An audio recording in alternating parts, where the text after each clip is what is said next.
Alright, what is up, everybody? This is Scene Bob from Team Tap on Tap here, and this is a deck profile of Narukami. If you guys watch the unboxing of the trial deck, you'll know this is a very nostalgic clan for me. This is the first clan I ever made in Vanguard. So it's here in Standard, and I'm really excited. And this is also interesting because this is the first Excel clan I built. So anyway, let's get into it. You start off with your starter Spark Kid Dragoon, just the one we have. But also I want to say about this deck is that there's a lot of different builds out there, and this one is no exception. This is a weird build, and I like it, and it's worked for me. So anyway, we'll start with the triggers because I think the triggers are pretty. There's a lot of different trigger lineups out there.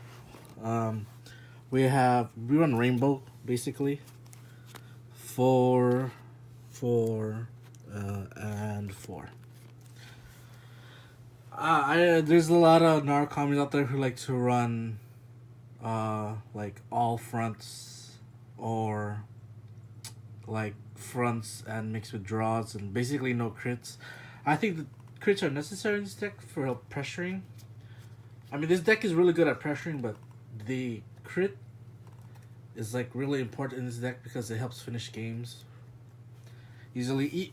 I was testing out like just 2 crits and 6 fronts, but I found 4 Rainbow is like my better for me suited really. Grade 1s we run 4 Demolition Dragon.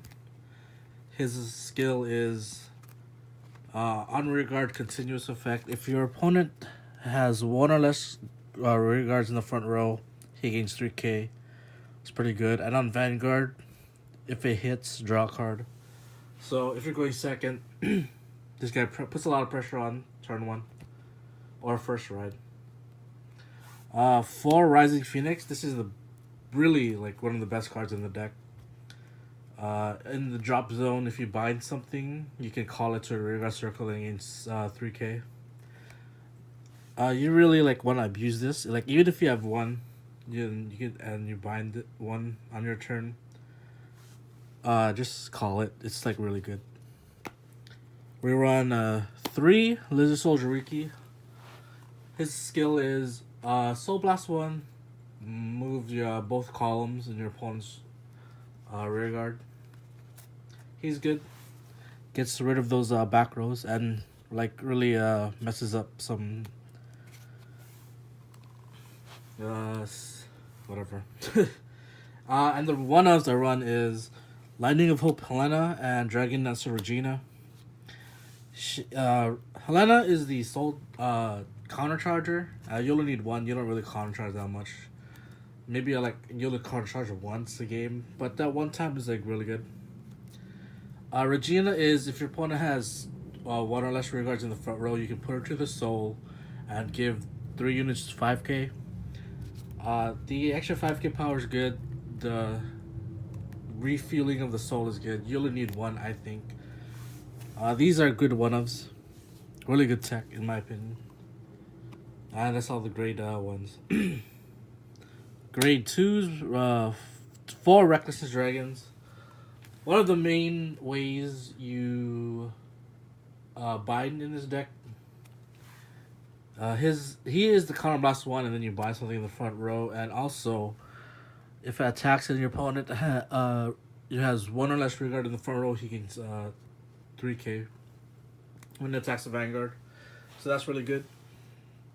4 Dragonic Death Sights. He Soul Blast 2, so Regina's good for refueling that because there's basically like very little way to get soul in this deck other from riding and Regina. And usually I've seen people like cut this down to like 3, and I guess that's reasonable. I see it because the soul is a very heavy cost in this deck.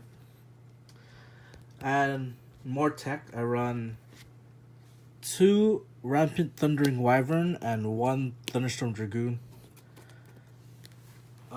These were originally Dragoons, but I felt like Riki's Soul Blast cost was sometimes never active. That's why I needed another way to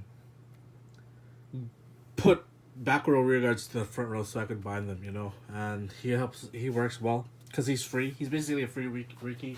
And if you can't move something, he gains 3k, so he's like a 12k attacker on that turn, which is okay. I was testing one of this and the foil dragon, which is basically the 12k vanilla attacker. But you could do that as well. That's fine. But I feel like 2 of these is necessary. And Thunderstorm Dragoon is not a bad card. I do like it. It's really good. It gets really big on its own. But if your opponent does have like rear guards in the front row, then he's just basically a 9k attacker, you know. And it's not really what I want. 1 Vermilion. This card is not necessary in the deck at all.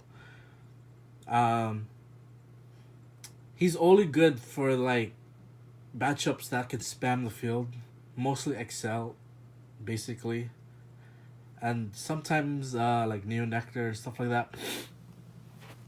But yeah, that's his only use. You can easily check this card out for something else you want, like Great Composure if you want it, or the other grade 3 that moves back row to the front row, or in like another grade 2 or 1.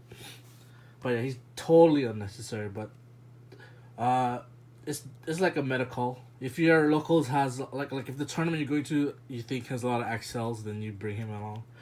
If you don't think, then you know you can replace him. And then Detonic Stinger Dragon and Detonic Drill Dragon. He is the Break Ride. Break Ride is if you ride on top of him, he gives your Vanguard 10k. What's good about Stinger Dragon is if you ride up over him, you get to call him in a rear guard circle. That's amazing. And then you get his when play skill, which is Counter Blast 1. Bind the rear guard in the front row, and he gains 5k. That's really good. And then Detonic Detonic Drill Dragon is like your boss monster, I guess. He's the restander, and he's really good. Probably the best card in the deck, really. So anyway, that was a quick deck profile. A lot of cool tech, I think. There's like really a lot of different ways to build Narukamis, in my opinion. So this is just my way. You guys should check it out and try it out. Thank you guys for watching. Like, comment, subscribe, and tell me what you think of this build.